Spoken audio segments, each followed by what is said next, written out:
Hi, this is Steve Garland, head wrestling coach at the University of Virginia, giving my weekly Virginia Wrestling video newsletter. First of all, happy Thanksgiving to everybody. We just enjoyed Thanksgiving last week, and pretty awesome, a little bit of a break for us. Very rarely can I think of taking 3 days off, at least for myself, speaking for myself, and I got to do that, take a couple days off and really dig into my kids and frankly catch up on sleep, do other things, and just relax, work out. I mean, I worked out every day, but just do stuff, get your mind clear. And it's amazing how much more that recharges you to get right back to work. And so came into that. My hope is that's the same way it was for our athletes, because obviously we know they were training when they did their time off, but there's something different about getting away from home. So this work week started out great. We had a great day yesterday. We'll put another great day in today, and then we leave Wednesday for Las Vegas. And that's what the whole point of this message this week is just to kind of preview Las Vegas. Huge tournament, understatement. Every weight class has like 1 million nationally ranked guys. It's an absolute beast of a tournament. And so I'm going to run through our lineup. First off, at 125, Jack Mueller is back, and the plan is, God willing, is he's going to be wrestling at 125 pounds at this event, and we're really excited for that.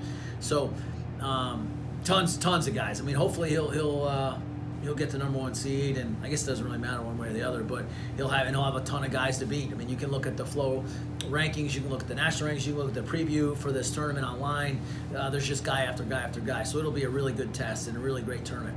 133, same thing. Louis Hayes coming off a victory, tournament championship at the the Keystone Classic, where there's plenty of nationally ranked guys in that weight. So he's got that nice primed up momentum going into this tournament, and this was his redshirt freshman year. To remind everyone, this was his kind of breakthrough tournament where he went 7-2 on the day and ended up taking, I forget exactly what place it was, but I remember just win after win after win. It was crazy how he had to grind. He lost first round, he got upset first round, came all the way back, and ended up setting the stage for him that year to finish top 12 at the national championship and just missed being an All-American. So that's the type of tournament this can be, and we're expecting him to be able to match up against some great guys. 141, Brian Courtney is back. For those who have been asking about that, he's back and looking good, happy, smiling. He'll be back in there at 141. Again, great test for Brian, great opportunity for him to wrestle highly nationally ranked guys. 149, Denton Spencer, who's been a big story this year for us. A lot of sweet. I'm not sure what the rankers are thinking. Some of these rankings where they don't have him ranked, but he beat Josh Maruka from Arizona State, was beating him 6-0, and then pinned him. He won the tournament at the Keystone, where there was 2 nationally ranked guys in the weight. He's just been great for us this year. I mean, other than an overtime loss the first weekend of the year, that was an absolute dogfight that could have went either way. He hasn't lost, and so we're really excited to see him go out there on that high stage and compete. 157, Justin McCoy, same thing. He beat Ja'Cory Teamer from Arizona State earlier in the year. Had some wars at the Keystone, just building. He's only a redshirt freshman, but he's building, learning. Great practices, a great kid. So really excited to see what he's going to do there. 165 through 84, we've had some injuries. 165, Cam Coyle will be out now.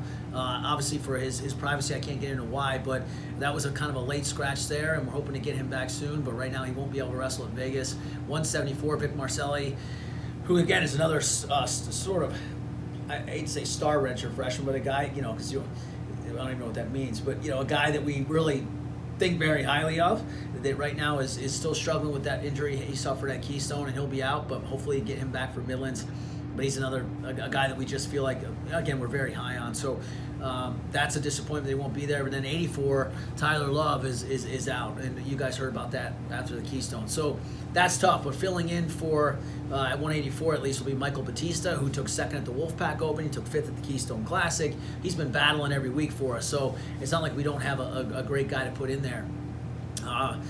At 197, Jay Ello took third there last year. Was again, just like Louis his freshman year, was a big breakout tournament for him last year. He beat all these nationally ranked guys and never fell out of the top 10 after that. So we're hoping he's going to go win this thing, and that's what we believe he can do. And obviously we know he has a tough road to hoe. He'll have the number 1 ranked guy in the country from Ohio State there, amongst 1 million other nationally ranked guys. But it'll be exciting to see him compete there. And then at heavyweight, there's nothing wrong with Quinn Miller right now physically per se. We're just we're resting him right now. We feel like we have to be smart with Quinn based on his history, some different injuries he's dealt with, and so we're being strategic about that, and we will get him back in there as soon as we can. And he's had a great season to this point.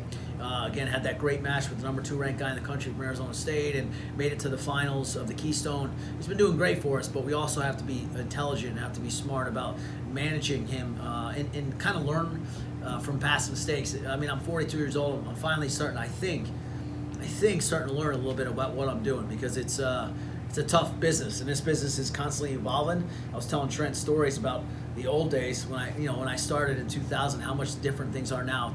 We're heading on 2020 now in another month, so it's just crazy. And I think that really being cognizant of your guys and their bodies and what they need is something we're trying to do a better job with moving forward. So that's where we're at.